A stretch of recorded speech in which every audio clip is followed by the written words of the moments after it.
Avec l'Homo sapiens vient l'apparition des races. Celle des Inuits est singulière en bien des points. Nonobstant leurs yeux en trou de zizi, leur niveau culturel assez faible et leur intelligence plutôt limitée, les populations du pôle Nord affichent une certaine fierté et un moral à toute épreuve, devant faire face à des températures variant de 0 à moins 43 degrés. Contrairement à ce que l'on pourrait penser, il y fait toujours plus chaud qu'au pôle Sud, où le thermomètre varie de moins 45 à moins 65 degrés, avec un record de moins 82,2 enregistré le 23 juin 1982 à 4h32 du matin sur le parking du Super U de la D324 en face de Noroto et Aldi. À part quelques scientifiques et 2 ou 3 indigènes indigos, aucun être humain normalement constitué ne vit au pôle Sud. Pour revenir sur ce qui donne cette forme disgracieuse aux yeux des Inuits, l'explication est très simple. C'est un repli de peau sur la paupière, entraînant un phénomène de paupiérisation des igloos bien connu.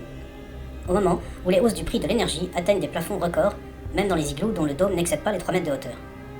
À l'intérieur de ce repli se trouve de la graisse qui maintient leurs yeux au chaud dans le meilleur des cas.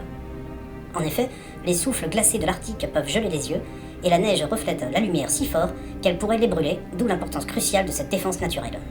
L'infortuné homme des glaces, lui, en sera privé dès la naissance.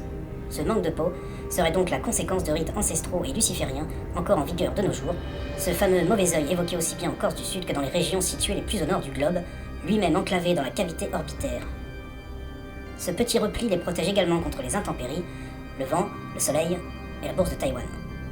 Mais plus rarement contre le ridicule. En résumé, la race des Inuits est singulière en bien des points.